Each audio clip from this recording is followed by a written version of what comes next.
ज्योतिष क्या है, हमें अपनी कुंडली क्यों दिखवानी चाहिए? ज्योति वर्ड से ही निकला है ज्योतिष। ये हमें एक ज्योति देता है, एक प्रकाश देता है। हर व्यक्ति इसमें आस्था और विश्वास नहीं रखते। आपके फादर के, मदर के, आपके भाई बहन के, किसी भी आपके स्पाउस के भी जन्म पत्रिका से आपकी जन्म पत्रिका करनी है तो भी विश्लेषण संभव है। आध्यात्म से जुड़ा है क्या ज्योतिष? इसमें कहीं भी इसको आध्यात्म से या धर्म से नहीं जोड़ा गया है। जो भी फिजिशियन जिसको एस्ट्रोलॉजी की नॉलेज नहीं है वो अपने आप को कंप्लीट फिजिशियन बोल ही नहीं सकता है। कई बार देखा गया सास बहू के संबंधों में प्रॉब्लम आती है तो अगर सास वेस्ट में है और बहू साउथ में है तो बहू हावी हो जाएगी, और अगर आप सास हैं और आप चाहते हैं कि बहू आपकी बात सुने तो बहू को वेस्ट में रखिए, आप साउथ में रहिए, तो वो आपकी बात बिल्कुल सुनेगी। कोई ऐसा उपाय है, एकमात्र उपाय जिससे घर का पूरा वास्तु ठीक हो जाए?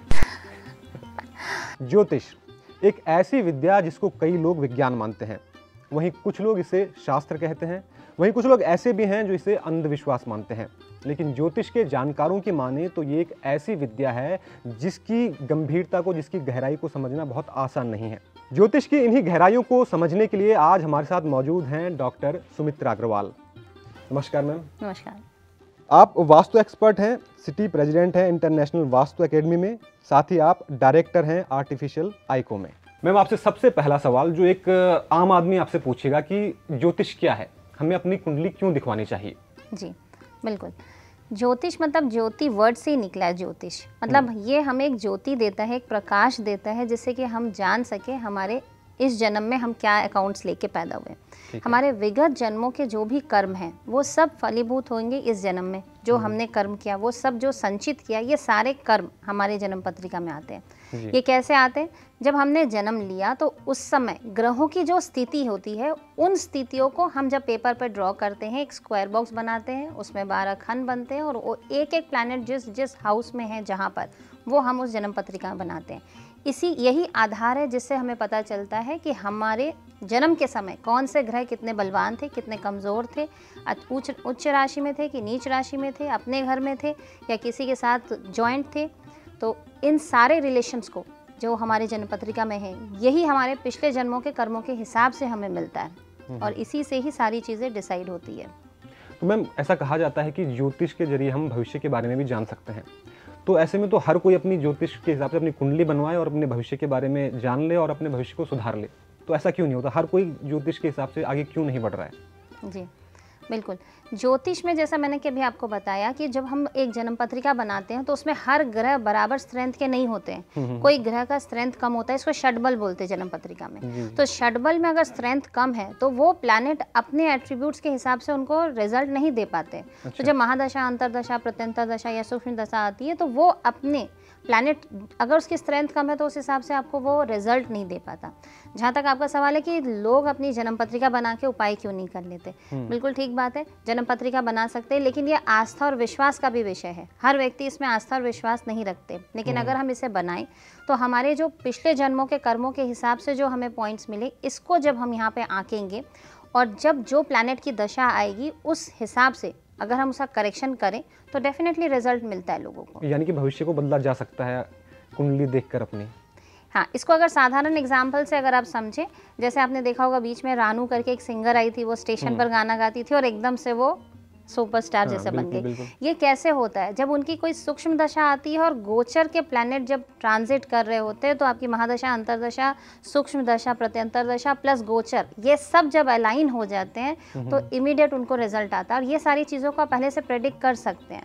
अच्छा, ये पहले से प्रिडिक्ट हो सकती हैं? जी बिल्कुल। अब एक अगला सवाल है जो अक्सर लोग पूछते हैं कि जो मतलब बीते समय में जो लोग पैदा हुए हैं, टाइम नोट नहीं करते थे, बहुत सारे लोगों को अपने जन्म का टाइम पता होता नहीं है। तो जिन लोगों को टाइम पता नहीं है अपने जन्म का, वो ज्योतिष के जरिए कैसे अपने भविष्य को जान सकते हैं या अपने बारे में जान सकते हैं ज्योतिष के जरिए, जिनको टाइम पता नहीं है बेसिकली? जी बिल्कुल।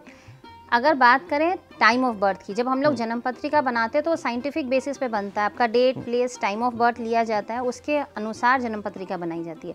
अब बहुत सारे व्यक्ति जैसा कि आपने बताया उनके पास अपना डेट ऑफ बर्थ होता है बट टाइम एग्जैक्ट नहीं होता, तो उसके केस में हम लोग सूर्य कुंडली बना सकते हैं और उससे स्वभाव के बारे में जान सकते हैं। कई बार क्या होता है, उनको अपना डेट भी नहीं पता होता है, लेकिन बहुत सारे लोग, आप पुराने लोगों को देखेंगे, उनको अपना ये पता होता है कि वो कौन से नक्षत्र में जन्म हुए हैं, या वो बता सकता है जब अमावस्या में जन्म हुआ था, सावन में हुआ था, ये सारी चीज़ें वो बता पाते हैं। तो उससे भी हम उनके नक्षत्रों का कैलकुलेशन कर सकते हैं। और नक्षत्र बेसिकली व्यक्ति के जो स्वभाव और व्यक्तित्व है उसको काफ़ी हद तक नक्षत्र से स्टडी किया जाता है। तो इस टाइप की एनालिसिस भी हम लोग कर सकते हैं। इसके अलावा बहुत सारे लोग हैं जिनको एग्जैक्ट टाइम नहीं पता, तो वो क्या करते हैं, वो एक अप्रॉक्सीमेट टाइम बताते हैं। तो जब हम लोग डिविजनल चार्ट जो बनाते हैं, वर्गा चार्ट जिसको बोलते हैं, उसमें करीब 60 चार्ट बनते हैं। तो अगर वो व्यक्ति जब अपने कोई इंपॉर्टेंट घटना को हमें बताता है, तब हम ये धीरे धीरे डिविजनल चार्ट्स को अगर मॉडिफाई करते जाते हैं और 2-2 मिनट के इंटरवल पे ये चेंज हो जाता है लगन। अगर मान लेते हैं कि ऐसे 16 डिविजन्स हैं, ठीक है, 2 घंटे में लगन चेंज हो रही है। अगर हम इस डिविजन्स को और सूक्ष्म लेवल पे अगर जाते हैं तो 2-2 मिनट में लगन चेंज हो सकते हैं, ठीक है। तो जब ये 2-2 मिनट में लगन चेंज होते हैं तो हम लोग लगन चेंज कर करके उसके जो एक इवेंट है उससे रिलेट करके एग्जैक्ट टाइम को निकाल सकते हैं और तब हम लोग गणना कर सकते हैं। अब मान लीजिए वो व्यक्ति हमें ये भी नहीं बता पा रहा है, तो जब अभी मेरे पास आकर बैठा है तो इस समय की जो प्रश्न कुंडली है, अगर हम इसको बनाते हैं तो इससे भी हम गणना कर सकते हैं। और एक मज़ेदार बात बताती हूँ, सपोज मेरी कुंडली नहीं है, मेरे भाई की कुंडली है, तो मेरे भाई की कुंडली से भी मेरे प्रेडिक्शंस बताया जा सकता है। उसमें वो हाउस को लगन मान लिया जाएगा जो बड़े भाई का हाउस है। अगर मैं बड़ा भाई हूँ तो मेरे बड़े भाई का जो घर है उसकी जन्म पत्रिका में उसी को लगन मान के प्रेडिक्शंस भी किया जा सकता है। तो आपके फादर के, मदर के, आपके भाई बहन के, किसी भी आपके स्पाउस के भी जन्म पत्रिका से आपकी जन्म पत्रिका करनी है तो भी विश्लेषण संभव है। परिवार में किसी को भी अपने जन्म का समय पता है, उनकी कुंडली करेक्ट है, तो उससे भी आपकी जीवन के बारे में बताया जा सकता है। ठीक है मैम, अगला सवाल चंद्र राशि, सूर्य राशि और नाम राशि को लेकर अक्सर लोग कंफ्यूज रहते हैं कि उनकी राशि क्या है, क्योंकि अक्सर वो नाम के हिसाब से चलते हैं, फिर वो कुंडली दिखाते हैं तो उनको जो एस्ट्रोलॉजर होता है वो कहता है कि नहीं तुम्हारी राशि ये है। तो कौन सी राशि आपके बारे में ज़्यादा जानकारियाँ देती है, मतलब सटीक जानकारी किससे पता चलेगी? सबसे पहले बताना चाहूँगी, अगर वैदिक सिस्टम की बात करें तो वैदिक में हम लोग चंद्र कुंडली को मानते हैं। तो चंद्र कुंडली मतलब जब मेरा जन्म हुआ तो इस समय जो जन्म पत्रिका बनाई जाएगी उसमें चंद्रमा को सेंटर माना जाएगा। चंद्रमा is the main central point. इसके अनुसार बाकी प्लैनेट्स को रखा जाएगा। अब चंद्रमा से उसके पोजीशंस को कैलकुलेट किया जाएगा। चंद्रमा से अगर दूसरा है सूर्य तो क्या रिजल्ट देगा, चंद्रमा से अगर तीसरा है बुध तो क्या रिजल्ट देगा। तो चंद्रमा के बेसिस पे जब कैलकुलेशन होता है तो इसको चंद्र कुंडली बोलते हैं। सूर्य कुंडली में क्या होता है, सूर्य को हम लोग मेन सेंटर पॉइंट मान लेते हैं। अब सूर्य से हर प्लैनेट कहाँ पर है उसकी पोजीशंस के हिसाब से गणना होती है। तो जो सूर्य है वो ज़्यादातर वेस्टर्न जो एस्ट्रोलॉजर्स हैं वो लोग सूर्य हॉरोस्कोप को फॉलो करते हैं। हम लोग जो है यहाँ इंडिया में जब हम वैदिक की बात करते हैं तो हम एक तो चंद्र कुंडली को ध्यान देते हैं। इसके अलावा हम लोग लग्न कुंडली पे सबसे ज़्यादा फोकस करते हैं। अगर हम लग्न और चंद्र कुंडली को लेके प्रेडिक्शन करें तो हम बहुत अच्छा प्रेडिक्शन कर सकते हैं और काफ़ी बार हम लोग डिविजनल चार्ट्स पे भी जाते हैं। अब बात होता है नाम का। नाम के केस में क्या है, पहले जब लोगों का जब नाम रखा जाता था तो वो पंडित जी निकालते थे जन्म नक्षत्र ये है और नक्षत्र के जो शब्द अल्फ़ाबेट्स आते थे उस पे नाम रखा जाता था। लेकिन क्या है, आज के डेट में हर आदमी उस अल्फ़ाबेट्स पे नाम नहीं भी रखता है, या उसकी एक जन्म पत्रिका में एक छोटा सा नाम लिखा रहता है और वो ऐसा फनी नाम होता है कि उसको रेगुलर में कोई नहीं बोलता है। अगर आप पुराना वो पत्रिका निकालें तो पता चला उसका नाम WG लिखा हुआ है, किसी का नाम कुछ भी अजीब अजीब सा नाम लिखा, तो जिसको हम कॉलोकली नहीं बोलते, क्योंकि पंडितों का बोलना ये था उस समय में कि वो नाम से बोलने से आयु कम हो जाती है। जबकि ऐसा कोई सैद्धांतिक बेसिस मेरे पास नहीं है, ना हमने कभी पढ़ा। लेकिन इसलिए क्या होता है, नाम इतना डिफरेंट रखा जाता था कि लोग उसको किसी को ना बताएं। अब क्या होता है, कॉलोकली कोई भी एक नाम रख लिया जाता है, पर ये आपके जो नाम रखा गया ये आपके नक्षत्र के अल्फ़ाबेट के हिसाब से नहीं है। तो सबसे बड़ी समस्या क्या आती है, अगर मान लीजिए कोई भी आपने मुहूर्त निकाला तो पंडित जब मुहूर्त निकालते तो कई बार नाम अक्षर के हिसाब से भी मुहूर्त निकाली जाती है। तो अगर उसको नक्षत्र बेसिस मानकर अगर उन्होंने बना दी, आपकी मुहूर्त का डेट निकाल दिया और वो अगर आपके जन्म नक्षत्र से मैच नहीं हो रहा है तो आपका मुहूर्त गलत हो सकता है। आपके जो करने वाला जो काम आप कर रहे हैं, जो शुभ काम कर रहे हैं, वो शुभ नहीं भी हो सकता है। इसलिए नाम वाले अक्षर के बेसिस पर जो गणना होती है वो उस पर तो रिलाई नहीं ही करना चाहिए।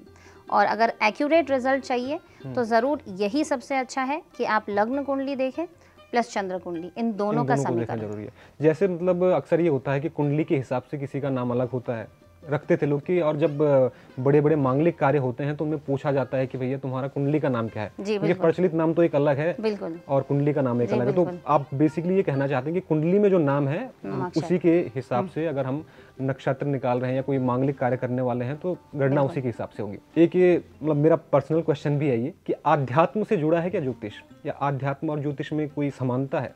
जी, अगर बात करते हैं ज्योतिष की, तो ज्योतिष का अगर जो हमारा बृहद पराशर होरा शास्त्र जो हमारा मेन जो इसका ग्रंथ है, इसमें कहीं भी इसको आध्यात्म से या धर्म से नहीं जोड़ा गया है। अच्छा। लेकिन क्या है, पुराने ज़माने में जितने भी पंडित जी थे या ऋषि महर्षि थे या जितने भी सेजेस थे, उनका एक चीज़ मानना था कि अगर हम किसी से आज्ञा पालन करवाना चाहते हैं तो जैसे ही उस बात को धर्म से जोड़ दो तो व्यक्ति ज़्यादा प्रश्न नहीं पूछता और उसको मान लेता है। तो इसलिए उसको क्या धर्म कर्म से जोड़ दिया गया। अगर सिद्धांतों की बात करें तो हम जिसको ग्रह को देवता मानते हैं, लेकिन अगर वेस्टर्न की बात करें, वेस्टर्न जो एस्ट्रोलॉजिस्ट हैं वो लोग ग्रह को सिर्फ प्लैनेट्स मानते हैं, वो सन को सन मानते हैं, हम लोग सन देवता मानते हैं। बिल्कुल। और जब दूसरी बात अगर बोलूँ आपसे कि ये जब हम धर्म की अगर बात करते हैं, धर्म या हमारे जो भी वैदिक जितने भी स्क्रिप्चर्स हैं, इसमें जब हम कैलकुलेशन पार्ट करते हैं जो कि साइंटिफिकली बेस्ड है, इसमें कहीं पे भी इसको धर्म से या पूजा पाठ से नहीं जोड़ा गया है। अच्छा, बिल्कुल। इसे पूजा पाठ, धर्म या फिर हम जो बोलते हैं मंत्र मणि औषधि या हम दान पुण्य बोलते हैं या जाप माला बोलते हैं, ये तब आता है जब हम लोग रेमेडियल एस्ट्रोलॉजी पे आते हैं। अच्छा। और जब हम लोग ये करते हैं तो जाप से अगर मानिए हमारे षडबल में सूर्य कमज़ोर है और हमने व्यक्ति को बोला कि आप रोज़ सूर्य भगवान को जल चढ़ाएं और ओम घृणी सूर्याय नमः का जाप करें, 108 बार आप इसको बोले, तो उससे क्या ये देखा जाता है रिजल्ट वाइज कि उनका सूर्य जो इतना कमज़ोर था, जैसे अगर मानिए सूर्य कमज़ोर होने से एक बेसिक प्रॉब्लम क्या आती है, स्टाफ आपकी बात नहीं सुनते, हर कोई आप ही पे हावी होता है। सूर्य तो अथॉरिटेटिव पावर के लिए है और अगर सूर्य कमज़ोर हुआ तो ये सारी चीज़ें आपके पास नहीं रहेंगी। आप हो सकता बॉस है लेकिन फिर भी आपके जूनियर्स भी आप पे बॉसिज्म दिखाते हैं। तो जब वो सूर्य की ऐसे आराधना करना चालू करते हैं, रोज़ जल चढ़ाते हैं भगवान को, रोज़ माला जाप करते हैं और ज़रूरत पड़ने पर हम लोग हवन भी कराते हैं, सूर्य का हवन करा के 1.25 लाख जाप करके उसके बाद तर्पण मार्जन सब कंप्लीट जब करते हैं पूरा प्रोसीजर प्लस ब्राह्मण भोजन करते, तो सूर्य को जब बलवान करते तो देखा जाता है इस व्यक्ति में सूर्य से रिलेटेड जो समस्याएं थी वो समाधान हो जाती है। तो रेमेडियल पार्ट में इसका रोल है, बट ऐसे बेसिक रोल नहीं है। ज्योतिष का कोई संबंध नहीं है मतलब बेसिकली जी। और मैम आपसे एक पर्सनल क्वेश्चन कि आप डॉक्टर हैं यानी कि साइंस के फील्ड में हैं, साथ ही आप ज्योतिष के फील्ड में भी हैं और वास्तु को भी जानती हैं, तो मतलब इन दोनों से आपको फ़ायदा मिलता है, यानी कि साइंस से ज्योतिष के क्षेत्र में आपको फ़ायदा मिला हो या ज्योतिष के जरिए साइंस के फील्ड में आपको कुछ फ़ायदा मिला हो, ऐसा कुछ? जी जी, मैं डॉक्टर हूँ और मैंने 2 दशक से ज़्यादा से मेडिकल प्रैक्टिस कर रही हूँ। एक समय के बाद मैंने देखा कि बहुत सारे ऐसे पेशेंट्स हैं जिनमें हेल्थ प्रॉब्लम्स हैं जिसको वो पेशेंट समझना चाहता है कि ठीक कब होगा। तो इसको अगर हम लोग प्लैनेटरी पोजीशंस के हिसाब से बताएं कि आपकी ये दशा चेंज होगी तब ये जाकर ठीक होगा, तो प्लैनेटरी पोजीशंस और प्लैनेटरी एस्पेक्ट, जैसे मतलब 6th हाउस जो हमारे जन्म पत्रिका में बहुत इंपॉर्टेंट है बीमारी के लिए। तो 6th हाउस बहुत रिलेटेड रहता है, 6th 8th 12 तीनों ही रहता है, लेकिन 6th तो डायरेक्टली बीमारी से रिलेटेड है। अगर उसकी दशा अंतरदशा प्रत्यंतर दशा चल रही है तो वो कहीं ना कहीं वो बीमारी देगा और उसके ठीक होने में कहीं ना कहीं दशाओं का रोल रहेगा। अब किसी का मानिए राहु बहुत अफेक्टेड है तो उसके हमेशा डायग्नोसिस में मिस डायग्नोसिस होने की पॉसिबिलिटी हाई रहती है। अगर राहु 6ठे भाव में बैठा हुआ है, कुछ एफ्लिक्शंस और भी हैं, उसके बहुत सारे कॉम्बिनेशंस हैं, तो राहु का स्पेशली मैंने देखा क्योंकि Rahu is a planet of illusion, वो बहुत भ्रम क्रिएट करता है। तो अगर किसी का राहु अफ्लिक्टेड है तो उस व्यक्ति के केस में और वो 6th हाउस से संबंध रख रहे हैं तो काफ़ी बार देखा गया कि बीमारी कुछ और होती है और इलाज कुछ और होता है। ये आपने काफ़ी लोगों का सुना होगा। तो उन सब का राहु एक्चुअली अफ्लिक्टेड रहता है, तो राहु का करेक्शन का ज़रूरत पड़ता है। अब अगर सेकंड बात मैं आपसे बोलूँ कि जो आपने बताया मेडिसिन के बारे में, तो अगर हिपोक्रेट्स जो फादर ऑफ मेडिसिन थे उन्होंने एक स्टेटमेंट बोला था एक बार वर्षों पहले कि जो भी फिजिशियन जिसको एस्ट्रोलॉजी की नॉलेज नहीं है वो अपने आप को कंप्लीट फिजिशियन बोल ही नहीं सकता है। अच्छा, उन्होंने यहाँ तक ये चीज़ को बोला था। और अगर मेडिकल एस्पेक्ट की बात करें तो जैसा कि मैंने अभी आपको बताया कि दशाओं पे निर्भर तो करता ही है। प्लस क्या है, जैसे हम 5 तत्वों से हमारा शरीर बना है, 5 तत्वों से हमारा ब्रह्मांड बना है और हमारा घर भी बना है। तो अगर ये हमारे घर में एलिमेंटल बैलेंसिंग अगर नहीं होती है तो वो प्लैनेट जो उस एलिमेंटल बैलेंसिंग को कर रहा है और हमारे शरीर में बैलेंसिंग को कंट्रोल कर रहा है, वो बीमारी हमको वो दे देगा। अच्छा। अब सवाल ये उठता है कि हर किसी को तो वो बीमारी नहीं होता है। इस घर में 5 आदमी हैं, इस घर में आने के बाद किसी एक को हाइपरटेंशन, वो सबको नहीं हुआ।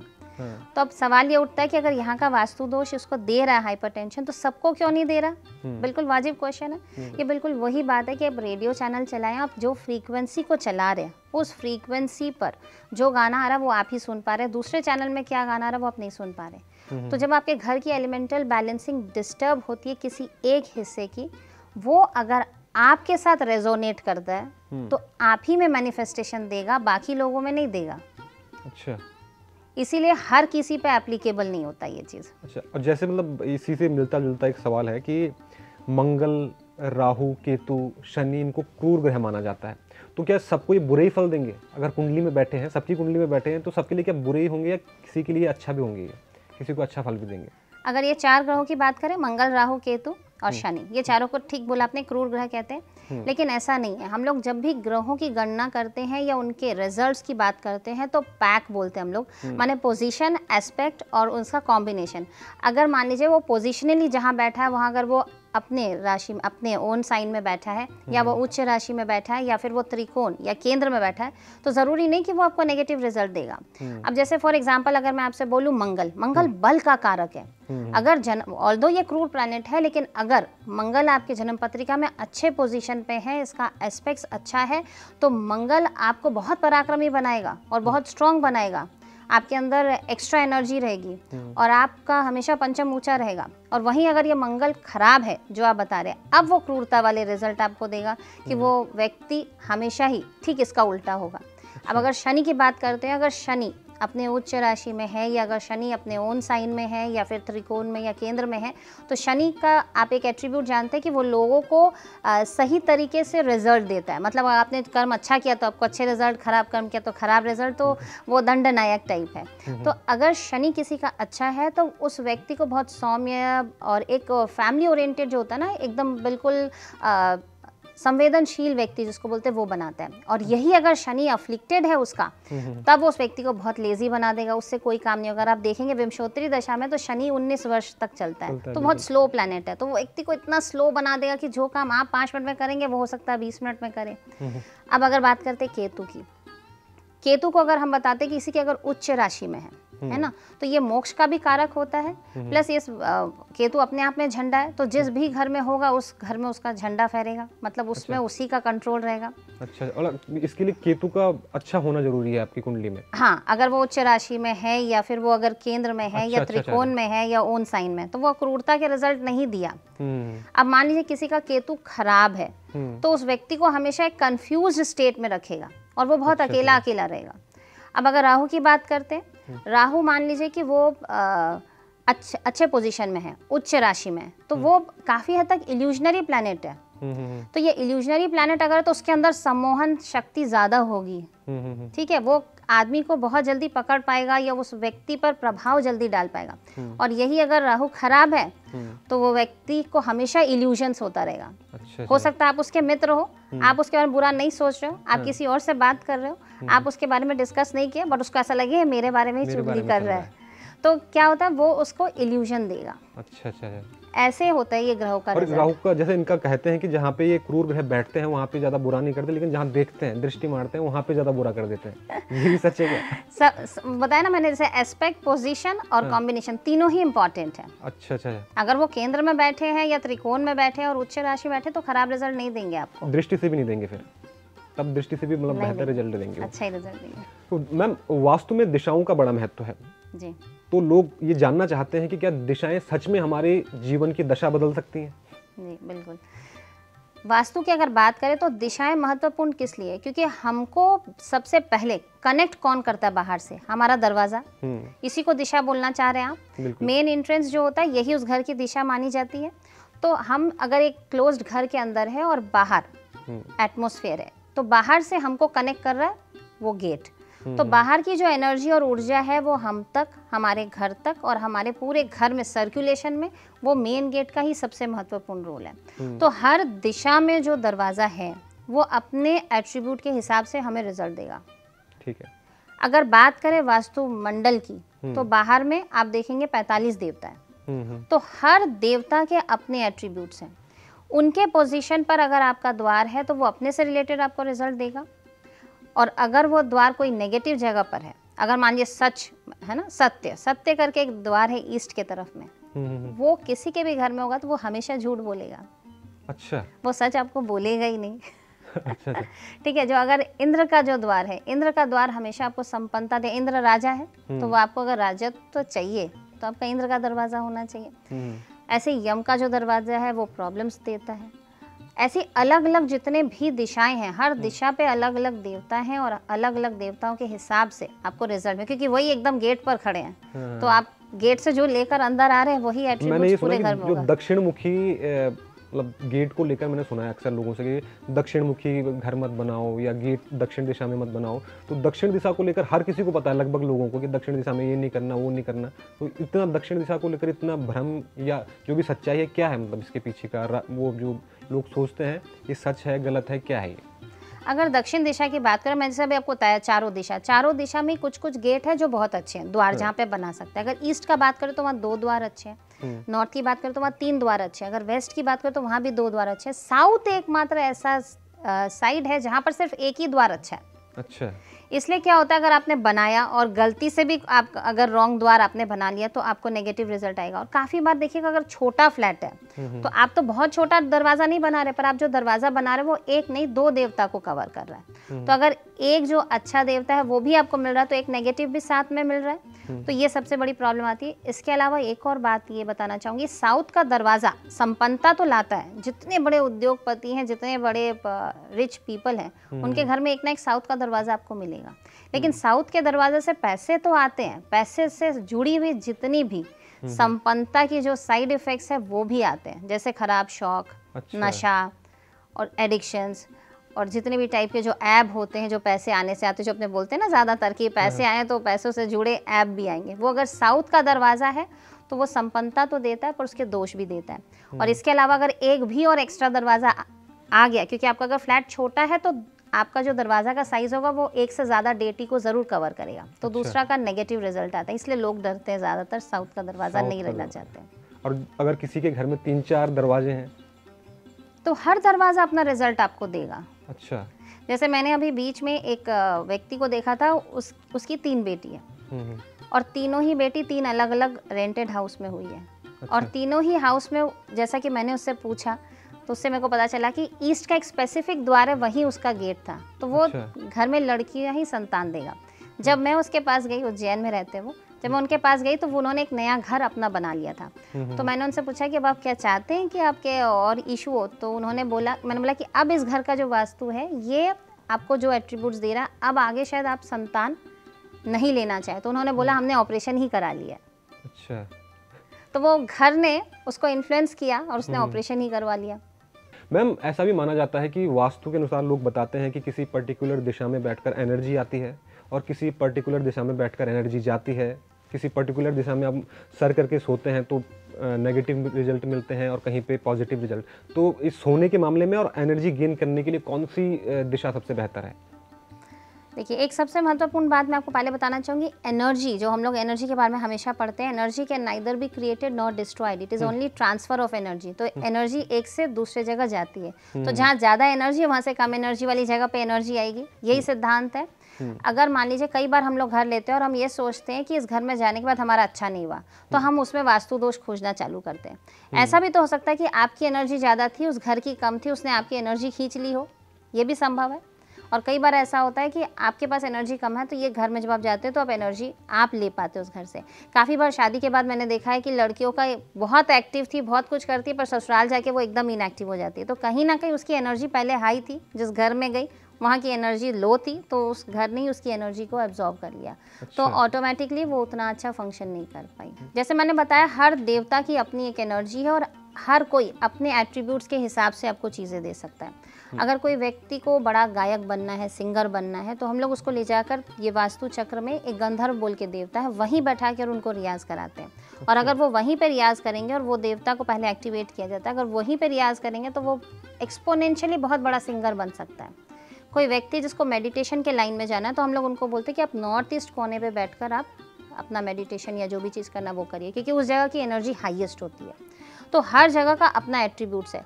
यहाँ तक कि मैंने काफ़ी बार देखा है कि अगर किसी घर में कुत्ता है और उसको आप साउथ में बांधिए तो शेर की तरह आप पे घुराने लगता है, क्योंकि साउथ की एनर्जी सबसे ज़्यादा होती है। तो वहाँ जानवर को भी नहीं बांध सकते आप, अगर आप चाहते कि वो आप पे कंट्रोलिंग नहीं हो जाए। कई बार देखा गया सास बहू के संबंधों में प्रॉब्लम आती है, तो अगर सास वेस्ट में है और बहू साउथ में है तो बहू हावी हो जाएगी, और अगर आप सास हैं और आप चाहते हैं कि बहू आपकी बात सुने तो बहू को वेस्ट में रखिए, आप साउथ में रहिए, तो वो आपकी बात बिल्कुल सुनेगी। अच्छा। अगर घर में बच्चे आपकी बात नहीं सुनते तो उनका सारा किताब कॉपी और सारा सामान और बेड सब उनका वेस्ट में रख दीजिए, आप साउथ को ले लीजिए, तो साउथ से आपको सबसे ज़्यादा एनर्जी आएगी। और वेस्ट वाले के पास, वेस्ट में जब कोई रहता है तो वो मित्र का स्थान है, तो वहाँ पे काफ़ी बार ऐसा होता है कि वो मित्रता का भाव रखेगा और आपके साथ हमेशा समन्वय बनाने की कोशिश करेगा। तो अगर मम्मी पापा ने कुछ बोला तो वो बात मान लेगा। तो अगर हम चाहते हैं कि बच्चा हमारी बात सुने तो उसको वेस्ट में हमेशा जगह दें। अगर आप उसको साउथ दे देंगे तो जैसा मैंने अभी आपको बताया कि साउथ की एनर्जी अगर हाई है तो वो आप पे हावी हो जाएगा। अच्छा, यानी कि वास्तु आपके रिश्तों को भी सुधार सकता है अगर आप ढंग से इसे फॉलो करें तो। और अगर एनर्जी की बात जो आपने बताई, सोते समय की एनर्जी की बात, हमारे जो इलेक्ट्रोमैग्नेटिक जो सर्कल है, जब हम सोते हैं हमारा सर किधर होगा, पैर किधर होगा, और हमारा जो पृथ्वी है इसका जो इलेक्ट्रोमैग्नेटिक जो सर्कल है, इसके साथ जब वो पूरा सर्कल बनाएगा तभी हमको एनर्जी मिलेगी, अदरवाइज नहीं मिलेगी। तो हमारा सर अगर साउथ में होगा और पैर नॉर्थ में होगा, तब जब हम सो रहे हैं उस पोजीशन में हम पृथ्वी के जो इलेक्ट्रोमैग्नेटिक जो सर्कल है उसके साथ हम सिंक्रोनाइजेशन में आएंगे। तो हम अगर वैसे सोते हैं तो हमारा बॉडी एनर्जी भी गेन कर पाता है और हम आगे बहुत जैसे बोलते हैं ना लेज़ी फीलिंग, और हमसे कोई काम नहीं हो पाता, हमारा एनर्जी हाई नहीं होता, वो सारी चीज़ों को अगर ठीक करना है तो साउथ में सर रखें और नॉर्थ में पैर। अच्छा, और मैम कोई ऐसा उपाय है, एकमात्र उपाय जिससे घर का पूरा वास्तु ठीक हो जाए? देखिए ये बहुत रिलेटिव क्वेश्चन है। ये सवाल कौन पूछ रहा है? अगर बच्चा पूछ रहा है तो अलग है, हस्बैंड पूछ रहा है तो अलग है, वाइफ पूछ रही तो अलग है, सास पूछ रही तो अलग है, ससुर पूछ रहे तो अलग है।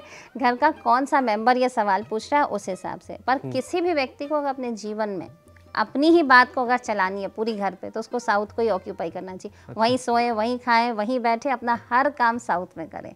अच्छा, चलो डोमिनेट करना है तो साउथ को पकड़ लो। बिल्कुल।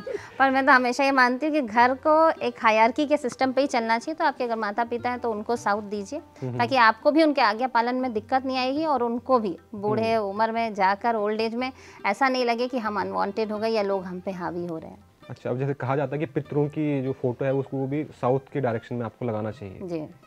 तो मैम अगला क्वेश्चन आपसे कि आप मेडिसिन के फील्ड से हैं और ज्योतिष भी जानती हैं, वास्तु भी जानती हैं, तो ये दोनों मतलब एक समान कैसे हैं दोनों, और अगर ये अलग हैं एक दूसरे से तो इसमें क्या भिन्नताएं हैं ज्योतिष और मेडिसिन में? सबसे पहले तो मैं बताना चाहूँगी, जब आप एक पूरी जैसे होम्योपैथी है, आयुर्वेद है, एलोपैथी है, ऐसे पूरी एक साइंस है जिसका नाम है बायोकेमिक सिस्टम ऑफ मेडिसिन। इसके फाउंडर है डॉक्टर सुशलर। उन्होंने एक स्टडी की, उस स्टडी में उन्होंने क्या किया, जितने लोग मर रहे थे उन सब के जो एशेस थे ना उसको स्टडी किया। इस एशेस को स्टडी करके उन्हें पता चला कि पर्टिकुलर एक मंथ में मरने वाला व्यक्ति में कोई एक केमिकल कॉम्पोजिशन कम है, कोई और मंथ में मरने वाले में कोई एक केमिकल कम है। तो ऐसे करके उन्होंने देखा कि 12 महीना में 12 मंथ्स जो होते हैं, हर महीने में मरने वाले व्यक्ति के बॉडी में कोई एक पर्टिकुलर टाइप का सॉल्ट कम होता है। अब डॉक्टर सुसला ने क्या किया, इससे 12 दवाइयाँ बनाई। अब इन 12 दवाइयों को उन्होंने क्या किया, जिसका जन्म जिस मंथ में हुआ उस मंथ में उस एक सॉल्ट की डेफिशिएंसी हुई, तो उस मंथ के हिसाब से उसको वो सॉल्ट का मेडिसिन दिया जाना चालू किया। तो इसका मतलब क्या हुआ कि हर मंथ में जो व्यक्ति पैदा होता है उस मंथ में जो सॉल्ट डेफिशिएंट होता है वो डेफिशिएंट उस व्यक्ति के अंदर रहता है और उसकी सारी बीमारी उसी के इर्द गिर्द ही घूमती है। तो वो सॉल्ट की मेडिसिन उनको देने से वो काफ़ी ठीक रहते हैं। तो सिर्फ हम ही नहीं, बाहर के डॉक्टर भी मानते हैं कि मेडिकल एस्ट्रोलॉजी काफ़ी वर्क करती है। लेकिन अगर बात करें मेडिकल ट्रीटमेंट की, तो मेडिकल ट्रीटमेंट का अपना महत्व है और कभी भी एस्ट्रोलॉजी इसको ओवरराइड नहीं कर सकती। एस्ट्रोलॉजी का अपना महत्व है, मेडिकल का अपना महत्व है। हम एस्ट्रोलॉजी के हेल्प ले सकते हैं जिससे हम समझ सकते हैं कि बीमारियां कब आई हैं, कब जाएंगी और क्या एक्स्ट्रा प्रिकॉशन हमको लेना चाहिए। यहाँ तक कि आपको अगर मैं बताऊँ कि प्लैनेट्स से आप ये भी बता सकते हैं कि उसको बैक्टीरियल बीमारी होने वाली है कि वायरल होने वाली है, ये तक को आप बता सकते हैं। अच्छा, यानी कि ज्योतिष की मदद से हम मेडिकल में भी कुछ ना कुछ हेल्प पा सकते हैं। हाँ बिल्कुल। ठीक है मैम, अगला सवाल आपसे कि अक्सर लोग पूछते हैं ये चीज़ें कि अगर 2 बच्चे हैं, सही मतलब 2 बच्चे हैं सेम स्थान पर वो पैदा होते हैं, तो दोनों की राशि सेम होगी, दोनों के नक्षत्र सेम होंगे, तो दोनों के भविष्य भी फिर सेम होने चाहिए? बिल्कुल। इसको बताने से पहले मैं एक छोटी सी आपको एग्जांपल बोलूँगी तो आप अच्छा समझ पाओगे। आप समझ लीजिए कि एक ये पूरा एक सर्कुलर एरिया आप ले लीजिए, इस एरिया के एकदम बीचों बीच एक खूंटी लगा दीजिए। अब आप एक गाय को इससे बांध दीजिए। अब ये गाय मूव करेगी। अब इस गाय के ऊपर है कि ये एकदम उस खूंटी के बगल बगल में घूमे, या इससे थोड़ा और बड़ा सर्कल बना के घूमे, या एकदम आउटस्ट्रेच करके एकदम बड़े सर्कल में घूमे।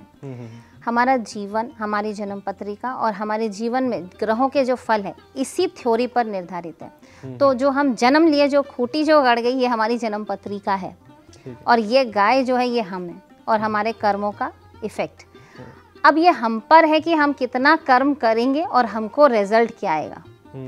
अगर हम इसलिए भगवत गीता में भगवान श्री कृष्ण बोलते हैं कर्मण्येव कारस्तु मा फलेषु कदाचन। मतलब अगर आप कर्म कर रहे हैं तो कर्म को प्रधानता दी गई है ज्योतिष में भी।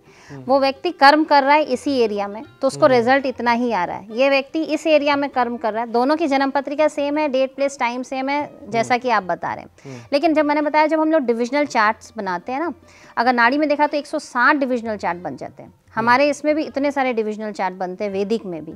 तो मैंने सबको बताया 2-2 मिनट में जन्म पत्रिका बदल जाती है। तो बहुत बार से अगर ट्विंस बच्चे भी पैदा हुए तो थोड़ा सा उनके बीच में गैप रहता है, इसलिए दोनों के लाइफ में बहुत फर्क होता है। प्लस उन्होंने अपने पिछले जन्म में जो संचित कर्म किया है उसको तो फलीभूत इस जन्म में होना ही है, और इस जन्म के कर्म भी उसके लिए इम्पॉर्टेंट है। इसको और एक एग्जाम्पल से समझ सकते हैं। मान लीजिए वो ये दोनों ही बच्चे जिनका आप एग्जाम्पल दे रहे हैं, दोनों एक क्लास में हैं, दोनों की सेम दशाएं आई। अब एक बच्चा क्लास में फर्स्ट आता था और एक जस्ट पास होता था। अब मान लेते खराब दशा आई तो जो फर्स्ट आता था वो सेकंड आया और जो पास होता था वो फेल हो गया। तो एक का ईयर लॉस हुआ, एक का सिर्फ पोजीशन लॉस हुआ। दोनों के लिए रिजल्ट बहुत फर्क आ गया। ये फर्क क्यों आया? उसके कर्म के कारण फर्क आया। तो इसलिए हम अगर हाथ पे हाथ रख के बैठ जाएंगे कि हमारा राजयोग है और हमें राजयोग का फल मिलेगा, तो ऐसा कोई ज़रूरी नहीं है। एक राजयोग का एक और एग्जांपल आपको बताती हूँ। जैसे मान लीजिए एक व्यक्ति है, बहुत बीमार है, बेड रिडन है, बेल बजा रहा है, लोग आ रहे हैं, उसका काम करके जा रहे हैं, ना उसे पैसे कमाने की चिंता है, ना घर का कोई और चिंता करना है, सब कुछ उसका बैठे बैठे हो रहा है। हमें को बताइए राजयोग है कि नहीं? बिल्कुल राजयोग है। पर वो बेड रिडन है, फल उसको वही मिला, लेकिन उसका मैनिफेस्टेशन कितना अलग हुआ उसके लिए। और राजयोग माने राजा की तरह। अब यहाँ के अगर सीएम है वो भी बेल बजाए, लोग आया, सब काम हो गया, उनको कुछ नहीं करना पड़ता, बैग भी नहीं आता। और एक वो बेड रिडन है, उसका भी सब कुछ हो रहा है। पर दोनों के राजयोग का रिजल्ट कितना फर्क है। बिल्कुल बिल्कुल, यानी कि अंतर होता है अगर सेम टाइम पे सेम जगह पे बच्चे दो पैदा होते हैं तब भी। कर्मों ठीक है मैम, अगला सवाल आपसे ये है कि जो ज्योतिष है वो भारत में उसका इजाद हुआ, भारत में फली फूली, लेकिन आज के टाइम पे इस पे सवाल उठाने वाले लोग भी कम नहीं हैं। लोग पूछते हैं, मतलब बहुत सारे लोग नहीं मानते हैं, और खासकर आज की जनरेशन में जो लोग आ रहे हैं वो नहीं मानते कि ज्योतिष विद्या से कुछ हो सकता है, यानी भविष्य बदल सकता है या कोई अच्छा रिजल्ट मिल सकता है। तो क्या करना चाहिए आगे कि लोगों को इस पे विश्वास हो? शास्त्र में एक शब्द आता है सूची मुख। सूची मुख का मतलब होता है सुई की नोक। तो काफ़ी सारे ऐसे लोग हैं जो सुई की नोक बराबर भी ज्ञान नहीं रखते, लेकिन वो आज बोलते हैं कि वो प्रैक्टिशनर हैं, अपने ज्योतिष की गणनाएं करते हैं। तो काफ़ी बार जब लोग इनके पास जाते हैं और जब वो किसी से प्रेडिक्शन पूछते हैं तो इतना वेग वो एक चीज़ों को बताते हैं जो हर किसी पे फिट हो जाए। अच्छा। तो जब व्यक्ति वहाँ गया है तो वो उससे इन्फ्लुएंस नहीं होता। आपसे रिलेटेड अगर हम एकदम स्पेसिफिक बात अगर आपको बताएंगे तो ही आप उससे प्रभावित होंगे।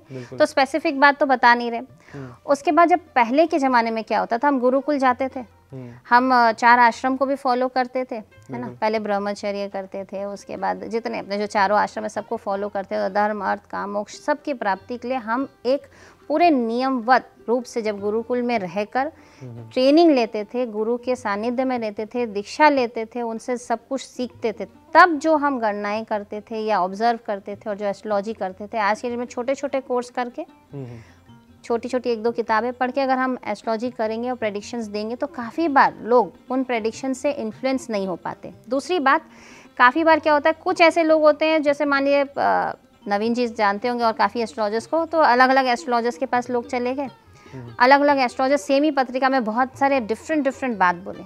तो साइंस जब भी हम बोलते हैं, अगर मान लो मैंने बोला हाइड्रोजन पेरोक्साइड है, अगर हमको इससे आपको वाटर बनाना और ऑक्सीजन बनाना, तो मैंने सिंपल बोला, मैंने मैग्नीशियम ऑक्साइड डाला और वो बन गया। तो ये साइंस की तरह है, सिद्धांत हुआ इसमें, एक ये लिया, ये हुआ। लेकिन जब एस्ट्रोलॉजिकल प्रेडिक्शन के गए, वही जन्म पत्रिका है और 5 जन ने 5 तरीके की बात करी, तो उसको ऐसा लगता है कि ये साइंटिफिक नहीं है, इसका बेसिस नहीं है और ये रिलेट नहीं हो पाता। लेकिन एक सिंपल सी बात सोचिए, एक बच्चा जन्म लिया और उसकी जन्म पत्रिका उस टाइम बनाई और पंडित जी ने बताया या फिर जो शास्त्री उन्होंने बताया ये बड़ा होकर डॉक्टर बनेगा। आप देखेंगे कि वो डॉक्टर ही बना, देखेंगे आप। और प्लस अगर हम मंडेन की बात करें, हम आज यहाँ बैठ के आज से 100 साल बाद भी उस डेट पे बारिश होगी कि नहीं उसकी गणना कर सकते हैं और वो उस डेट पे वैलिड होगा। समय के साथ वो वैलिडिटी नहीं चेंज होगी। तो जब भी हम एस्ट्रोलॉजिकल एनालिसिस करते हैं, लोगों के मन में, जिनके मन में शंका है, क्योंकि कंसिस्टेंसी ऑफ आंसर उनको नहीं मिलता, अलग अलग एस्ट्रोलॉजर अलग अलग आंसर देते हैं, काफ़ी वेग आंसर देते हैं, और अगर उनको साइंटिफिकली समझना है तो उसको साइंटिफिकली नहीं एक्सप्लेन कर पाते। इस वजह से कई बार उनका बिलीव शेक हो जाता है। और इसके लिए सबसे इम्पॉर्टेंट है कि हम लोग आज के डेट में इस जनरेशन के जो एस्ट्रोलॉजर्स हैं या हमारे जो सीनियर्स हैं वो हेल्प करें, और हम इसको पूरा साइंटिफिकली टैबुलेट करें। और जो फाइंडिंग्स है, जैसे मानिए अगर ग्रहों की जो पोजीशन चेंज होती है, चेंज होकर ये यहीं पर आया एक ग्रह, तो हर बार जब वो यहाँ आ रहा है तो सेम टाइप के वो रिजल्ट्स दे रहा है, इसकी जब हम पूरी एनालिसिस करते हैं और इसको जब रखेंगे लोगों के सामने तो ऑब्वियस से वो बिलीव करेंगे। मैम, ज्योतिष पे रिसर्च पेपर भी बहुत ज़्यादा छपते नहीं है इंडिया में, जबकि इंडिया में ज्योतिष का इजाद हुआ है, यहाँ से चली है ज्योतिष, ऐसा क्यों है? मतलब हमें क्या इसके लिए कुछ करना चाहिए? हाँ बिल्कुल, ये जो संस्थाएं हैं जहाँ पर एस्ट्रोलॉजी सिखाई जाती है वहाँ पे रिसर्च यूनिट होना चाहिए हर संस्था में। जैसे यहाँ पे सबसे बड़ी इंस्टीट्यूट जो है आईकास है, Indian council of astrological sciences, V Raman द्वारा स्टार्ट किया हुआ है। पूरे देश भर में 50 से ऊपर इनके ब्रांचेस हैं।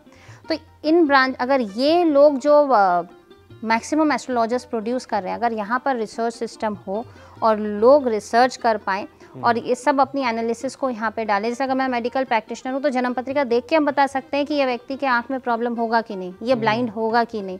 ये जन्म पत्रिका देखते ही 2 सेकंड में मैं बता सकती हूँ कि उसको ग्लोकोमा से उसकी आई लॉस है, उसको रेटिनाइटिस पिगमेंटोसा है, ये जन्म पत्रिका से बताई जा सकती है। अच्छा। तो सेम यही चीज़ अगर हर बीमारी के लोग या हर टाइप के जो दूसरे प्रॉब्लम्स हैं, जिनको मान लीजिए कि किसी के एक पैर ही नहीं है, या किसी के कोई दूसरी घर की समस्या है, या किसी के फादर नहीं है, मदर नहीं है, इससे अगर रिलेटेड अगर हम गणनाएं करें और रेगुलर इस पे रिसर्च पेपर्स आए तो एक साइंटिफिकली जब टैबलेट होगा और पूरे एक जगह पर आएगा तो ऑब्वियसली लोगों को भी इस पर भरोसा होगा।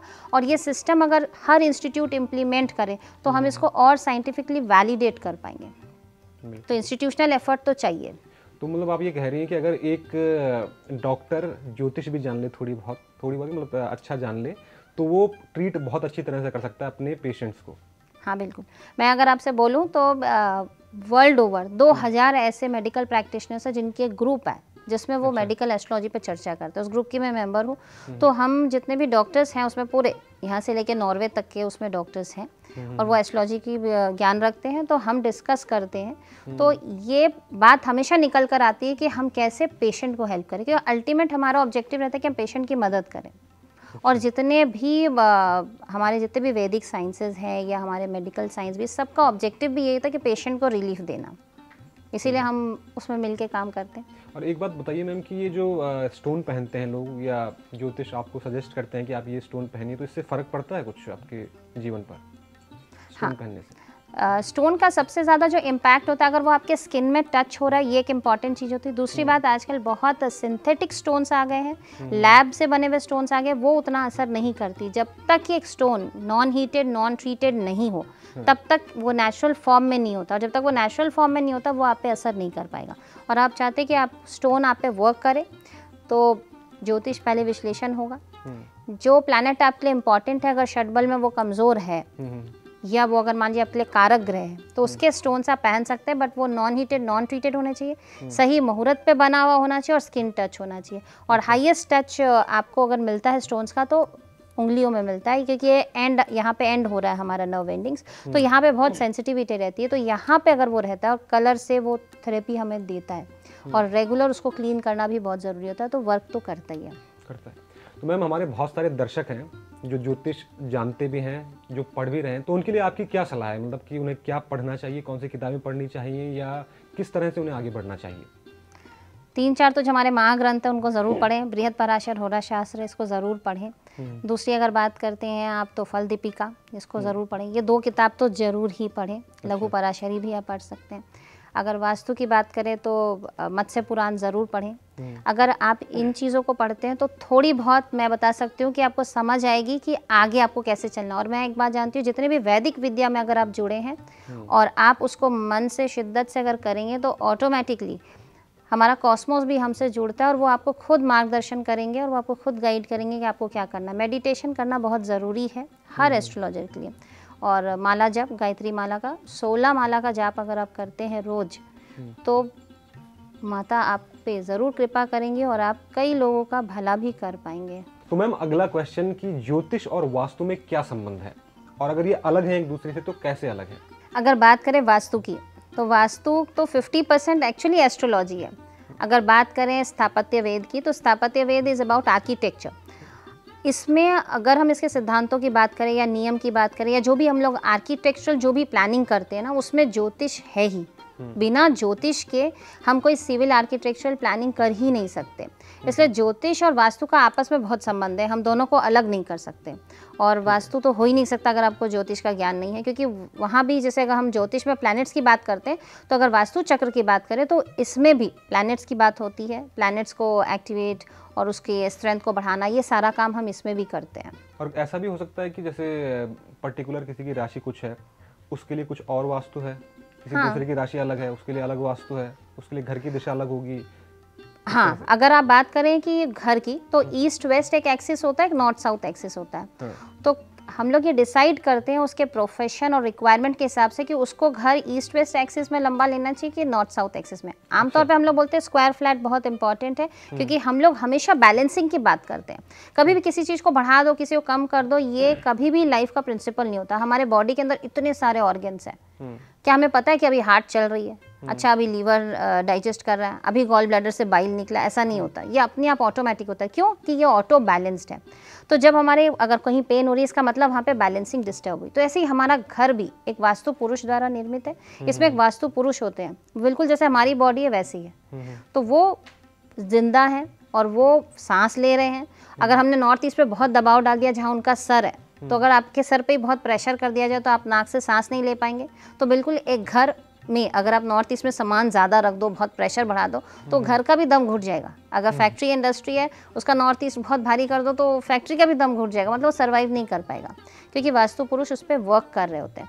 तो इसलिए जब भी हम बात करते हैं, जैसा आपने बताया कि हर व्यक्ति के रिक्वायरमेंट के हिसाब से हम लोग डिसाइड करेंगे कि किस जगह को स्ट्रेंथ देना है, साइज़ क्या होनी चाहिए, वो सारी चीज़ों को तभी डिसाइड करते हैं। ठीक है मैम, अब आखिरी क्वेश्चन आपसे, तुलसी, बहुत सारे लोग अपने घर में तुलसी लगाते हैं, तो तुलसी का वास्तु में क्या महत्व है? यानी कि तुलसी लगाने से वास्तु सुधरता है, या तुलसी को किस दिशा में लगाना चाहिए, और कैसे तुलसी हमको अच्छे रिजल्ट दे सकती है? अगर बात करते हैं हम लोग एनर्जी की बात करें पूरे टाइम, अगर तुलसी का पौधा देखा जाए तो उसकी ऑरा सबसे ज़्यादा हाई होती है। एक व्यक्ति को आप लीजिए और उसका ऑरा स्कैनर से उसका ऑरा चेक करिए। अब आप उसको बोलिए कि तुलसी के पौधे की परिक्रमा करो, और आप अब उसका ऑरा स्कैनर से ऑरा चेक करिए, उसका ऑरा बढ़ जाता है। अच्छा। तो सेम यही चीज़ एक घर के साथ भी होता है। घर में अगर बहुत सारी नेगेटिविटी, आपको नहीं पता कौन से सामान को कहाँ रखना है, और अब यहाँ से दीवार गई है, प्रॉब्लम हो रहा है, आपको समझ में ही नहीं आ रहा क्या करना। आपने बहुत लाखों रुपए खर्च करके इंटीरियर किया, नया घर बनाया, सपनों के घर में जाने के बाद देखा गया किसी का किसी से नहीं बन रहा है। साउथ ईस्ट में बेडरूम है, एक जन इधर मुँह करके सो रहा है, दूसरा उधर, बच्चे बात नहीं सुन रहे, घर में बहुत सारी ऐप बीमारियाँ, सब कुछ आ चुके। आप क्या करेंगे? आप सबसे पहले तुलसी का पौधा रखिए। तुलसी का पौधा अगर आप रखते हैं तो ऑटोमेटिकली देखेंगे घर के ऑरा, घर की एनर्जी काफ़ी हद तक इम्प्रूव हो जाएगी। जितने भी हमारे हिंदू धर्म में जितने भी पौधों की बात करें, चाहे वो शमी की बात करें, चाहे वो अशोक की बात करें, चाहे वो आप धतूरे की बात करें, धतूरा का तो ऑरा सबसे ज़्यादा हाई है। तो ये सारे जो प्लांट्स हैं, अगर हम लोग इसको रखते हैं तो कहीं ना कहीं ये हमारे घर के बहुत सारे एनर्जी को बैलेंस करती है। और जैसे कहते हैं कि तुलसी को बाहर रखना चाहिए, अंदर नहीं रखना चाहिए, इसके पीछे का क्या राज है?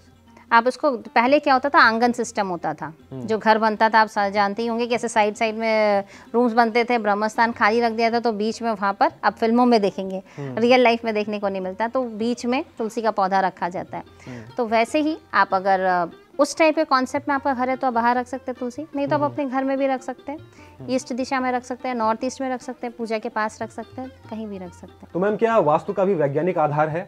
हाँ बिल्कुल है।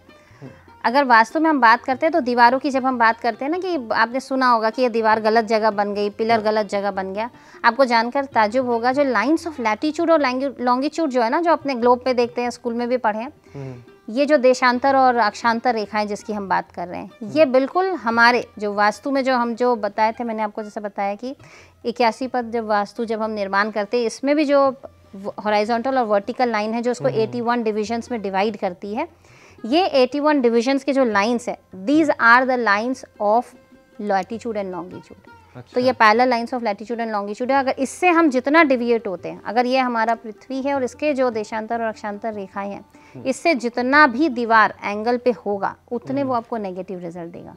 अच्छा। तो जितना वो उससे पैरेलल चलेगा उतना ही वो आपके उत्थान का कारण बनेगा। तो साइंटिफिक तो बिल्कुल है ही। अरे बिल्कुल।